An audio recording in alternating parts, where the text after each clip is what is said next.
Selamat datang dan selamat bergabung di channel Dongeng Malam.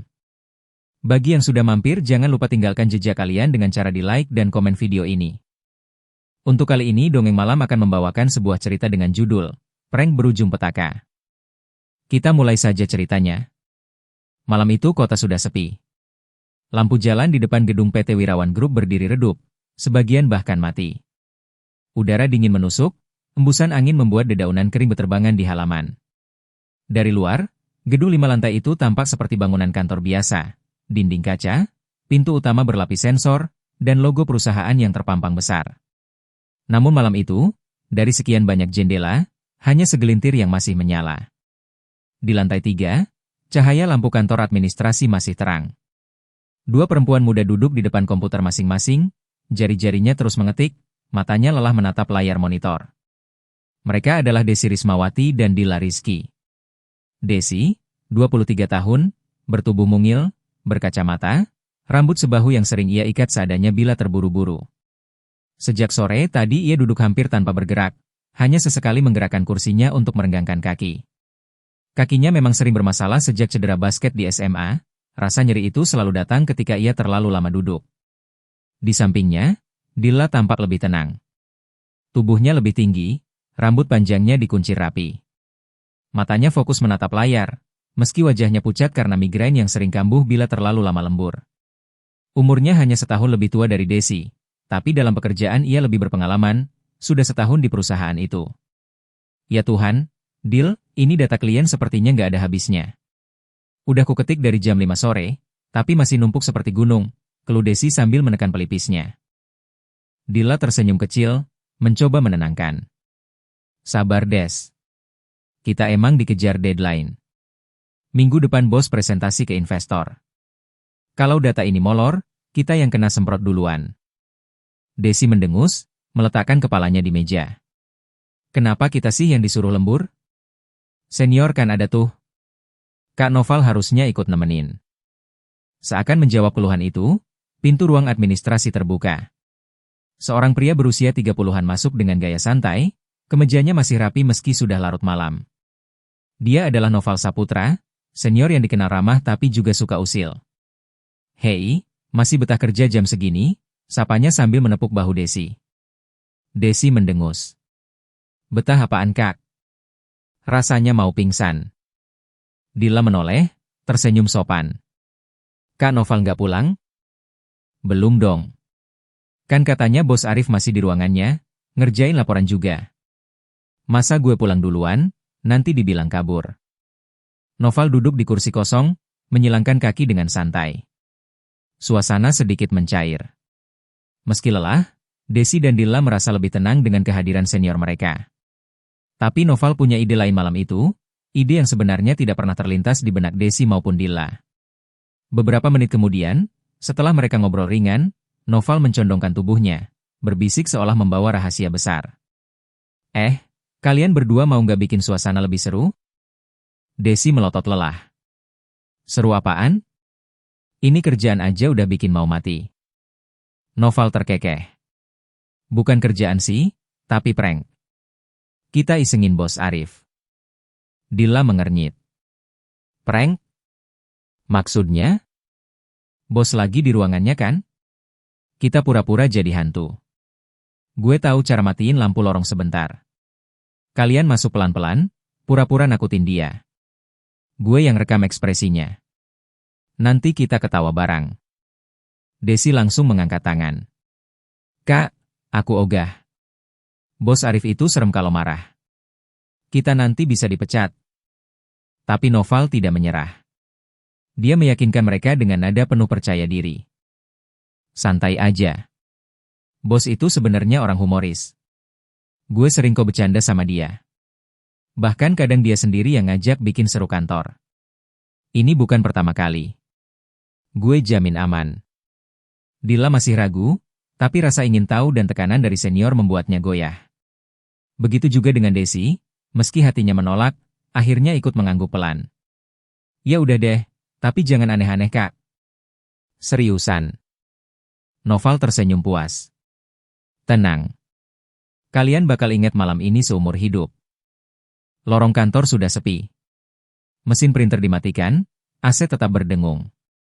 Jam dinding menunjukkan hampir pukul 11 malam. Dengan langkah pelan, Noval memimpin Desi dan Dilla ke ruang manajer. Cahaya lampu lorong terasa redup. Suasana mendadak berbeda. Meski hanya beberapa meter dari ruang administrasi, lorong itu terasa asing dan dingin. "Kenapa hawanya seperti gini sih, Kak?" bisik Desi sambil meremas tangan Dilla. Noval tertawa pelan. "Halah, lebay. Biasa aja, Des. Udah ayo." Mereka berhenti di depan pintu ruang Arif. Dari celah bawah pintu, cahaya masih terlihat. Tanda bahwa bos mereka memang masih di dalam. Noval memberi kode dengan jari telunjuk di bibirnya. "Diam. Kita buka pelan-pelan." Desi menahan napas. Dilla menegakkan tubuhnya, mencoba tegar. Pintu didorong sedikit, dan yang pertama mereka lihat bukanlah ekspresi bos yang kaget, melainkan cairan merah pekat di lantai. Begitu pintu ruang kerja bos Arif Wirawan terbuka, mata Desi dan Dilla langsung membelalak. Lantai marmer putih ruangan itu kini dipenuhi genangan merah pekat. Bau amis langsung menusuk hidung, membuat dada terasa sesak. Desi menjerit kecil, buru-buru menutup mulut dengan kedua tangannya. Ya Tuhan, darah itu darah Dil. Dilla hanya terpaku. Jantungnya berdegup kencang, wajahnya memucat. Di balik meja kerja besar, terlihat sosok Arif duduk terkulai di kursinya. Sebuah pisau tertancap di perutnya. Matanya setengah terbuka, wajahnya pucat pasi, bibirnya kaku. "Bos?" Suara Dilla tercekat. Noval melangkah masuk lebih dulu, pura-pura panik. "Astaga, jangan-jangan dia mati." Desi langsung mundur, tubuhnya gemetar. "Kak, kita harus telepon polisi. Kita harus keluar dari sini." Dilla menelan ludah, matanya berkaca-kaca. Dia sudah kehilangan kata-kata. Noval menepuk sakunya, pura-pura meraih ponsel. Iya. Gue telepon polisi sekarang. Tapi kalian balik dulu ke ruangan administrasi. Jangan di sini, nanti malah kalian kena masalah. Cepat." Tanpa berpikir panjang, Desi menarik tangan Dilla. Mereka berlari keluar ruangan, langkahnya bergetar, nafasnya tersengal. Sesampainya di ruang kerja mereka, Desi menutup pintu rapat-rapat, lalu bersandar sambil memegangi dadanya. "Astaga. Dil, aku nggak nyangka bakal lihat mayat beneran." Dilla masih gemetar. "Aku nggak bisa percaya barusan itu nyata." Sementara itu, di dalam ruangan manajer, Noval tersenyum puas.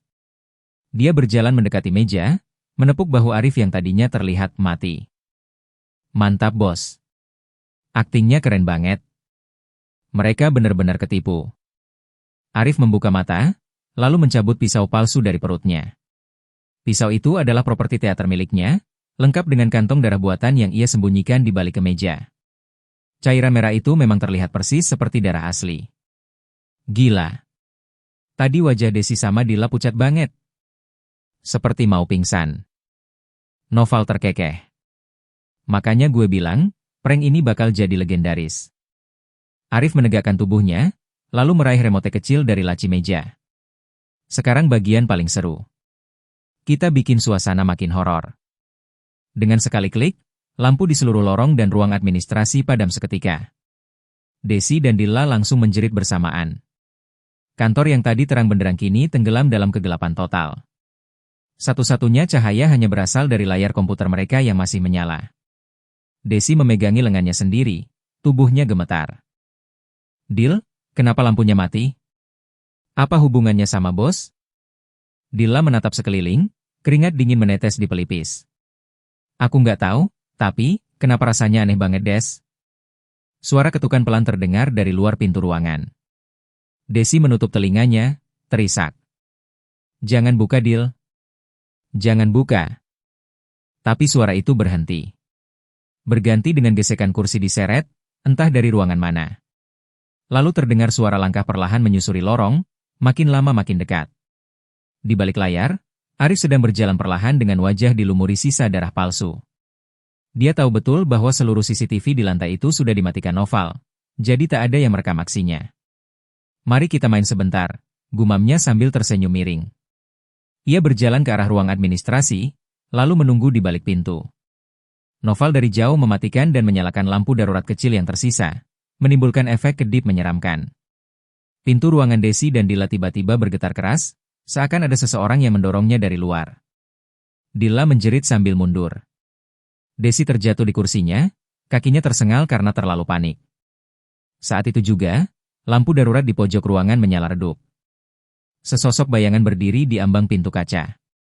Wajahnya pucat penuh darah, matanya kosong, pakaiannya compang-camping. Desi. Dila, suara berat itu memanggil nama mereka. Desi hampir pingsan. Dila menutup mulutnya dengan kedua tangan. Bayangan itu melangkah maju, lalu menghilang begitu saja saat lampu padam kembali. Desi terduduk di lantai, wajahnya pucat seperti kehilangan darah. Nafasnya terengah, matanya masih menatap kosong ke arah pintu yang tadi menampilkan bayangan penuh darah. Dil, kamu lihat kan? Bukan cuma aku kan? Suaranya bergetar. Dila mengangguk cepat, matanya masih basah oleh air mata. Aku lihat, aku sumpah aku lihat. Mereka saling meremas tangan, mencoba mencari kekuatan dari satu sama lain. Tiba-tiba, komputer di meja mereka menyala sendiri. Layar hitam itu berubah menampilkan satu kalimat dengan huruf merah menyala. Kamu tidak akan pernah keluar. Desi berteriak histeris.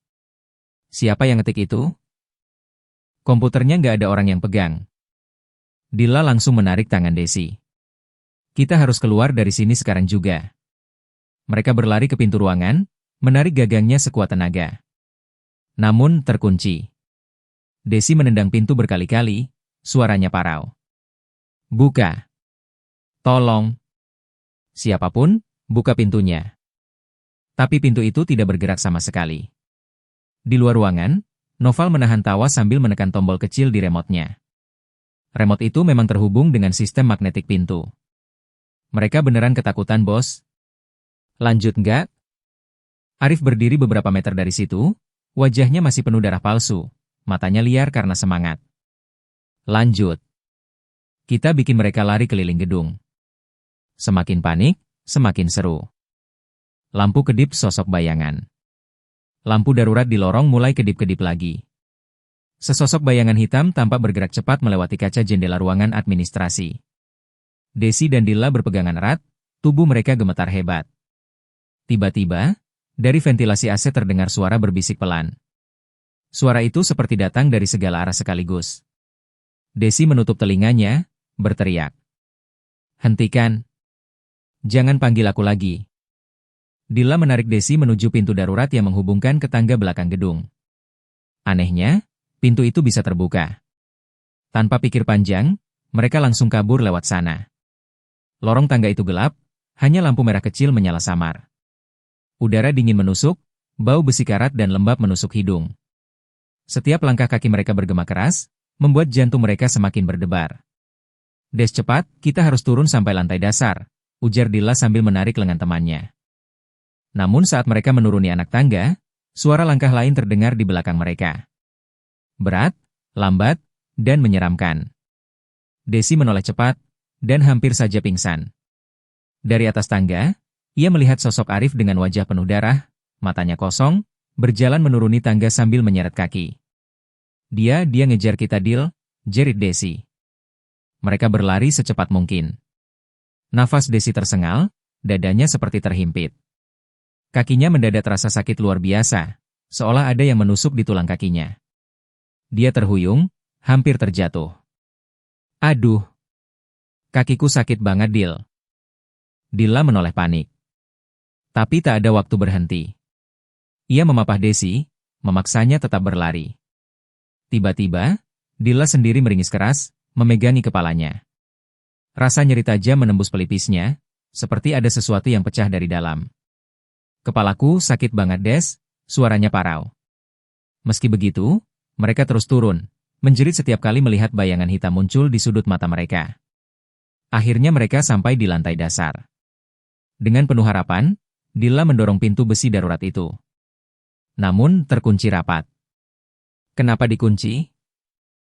Seharusnya pintu darurat nggak boleh dikunci. Desi menendang pintu itu sekuat tenaga. Tapi rasa sakit di kakinya semakin parah, membuatnya terjatuh ke lantai. Ia menangis histeris. Dil, aku nggak kuat lagi, kakiku sakit banget. Dilla pun sudah lemas. Nyeri di kepalanya semakin menjadi, pandangannya kabur. Namun suara langkah itu masih mendekat. Arif yang berpura-pura menjadi hantu semakin dekat, sementara Noval mengawasi dari atas dengan penuh tawa. Mereka pasti nangis bombay kalau lihat bos makin dekat, gumam Noval sambil merekam dengan ponselnya. Ketakutan memuncak. Desi dan Dilla saling berpegangan erat. Dil, kalau aku mati malam ini, jangan biarkan aku sendirian, bisik Desi dengan air mata membanjiri wajahnya. Dilla tersenyum lemah, walau tubuhnya gemetar. Kita sama-sama Des sampai akhir. Mereka berdua menutup mata, menunggu apapun yang akan datang. Dan di saat itu, lampu merah darurat berkedip lalu padam total. Gelap gulita menyelimuti. Gelap. Sunyi. Namun dari kegelapan tangga darurat itu, tiba-tiba terdengar suara tubuh jatuh keras. Disusul dengan jeritan pendek yang mendadak terhenti. Lalu hening kembali. Beberapa menit sebelumnya.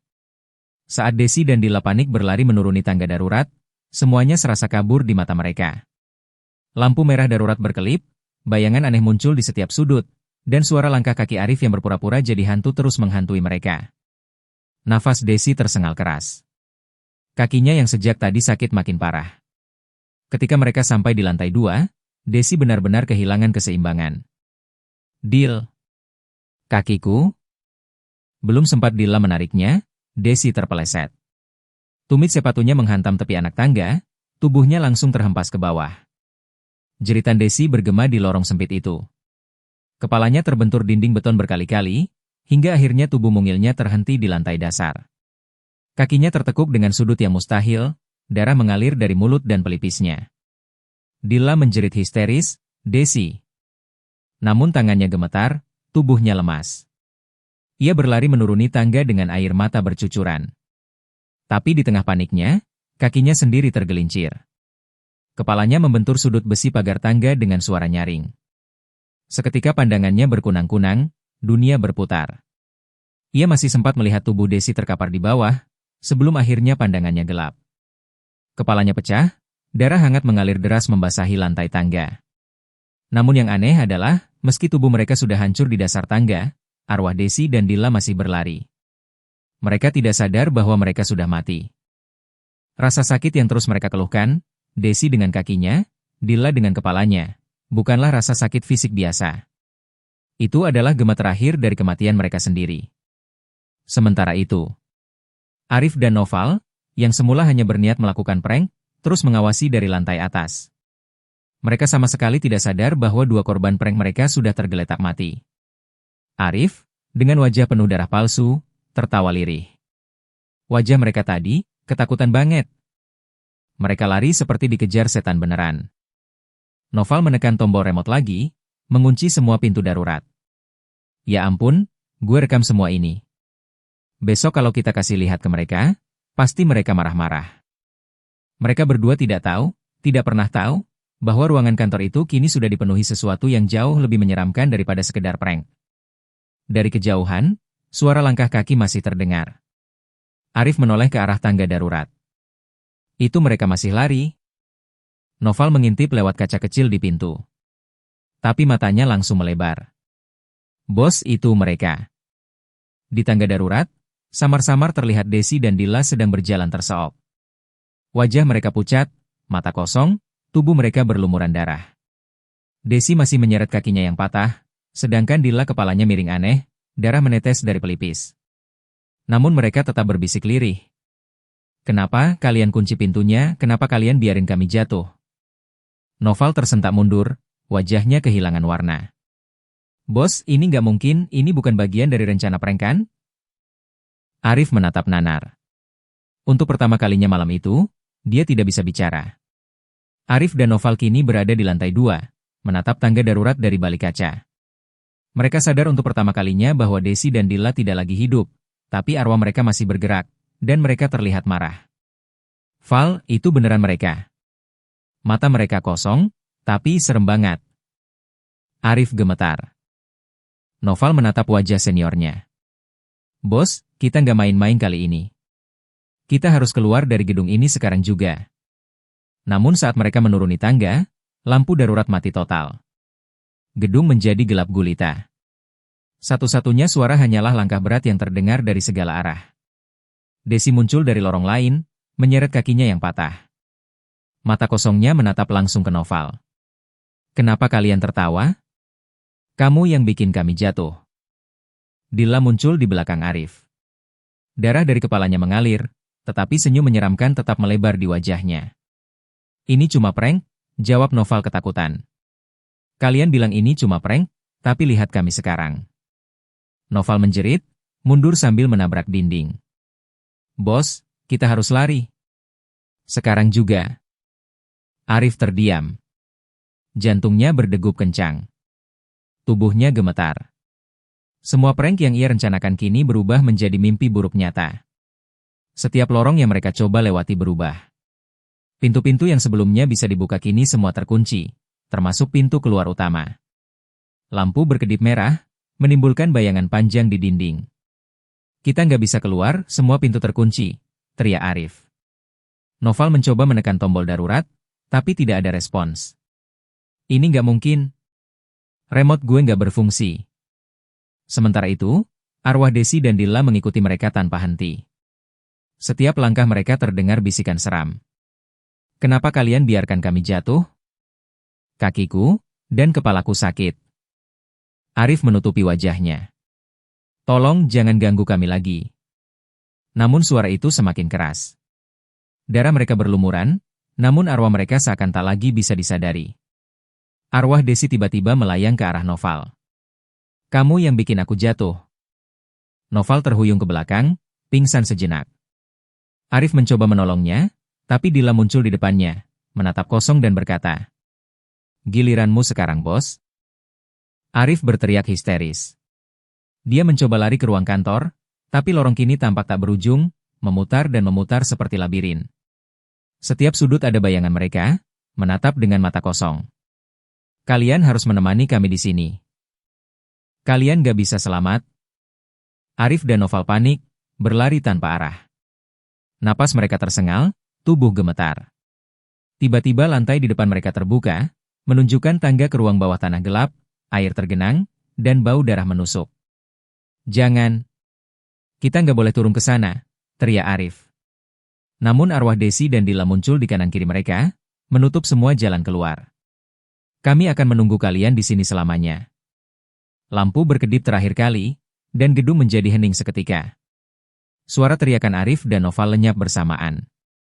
Ketika satpam datang ke gedung keesokan harinya, yang ditemukan hanyalah 2 mayat di tangga darurat, Desi dengan kaki patah, Dilla dengan kepala pecah. Semua pintu terkunci rapat, Arif dan Noval tidak ditemukan. Di monitor CCTV, terlihat mereka berdua berlari panik, lalu tiba-tiba hilang ditelan kegelapan. Sejak itu, gedung PT Wirawan Group ditinggalkan. Dan kadang, orang yang lewat melihat. 2 sosok perempuan berlumuran darah berjalan di tangga darurat. Suara tawa pria terdengar dari ruang kantor kosong. Bayangan hitam melintas di koridor seolah mencari korban baru. Dan cerita selesai di sini. Terima kasih sudah mengikuti cerita sampai akhir. Untuk cerita dengan judul Prank Berujung Petaka berakhir di sini. Akan banyak lagi cerita-cerita menarik yang akan dibawakan Dongeng Malam. Jadi silahkan di-subscribe channel ini agar tidak tertinggal cerita-cerita menarik dari video berikutnya. Dan jika kalian suka dengan cerita-cerita seperti ini, silahkan di-share video ini agar channel ini bisa lebih berkembang lagi.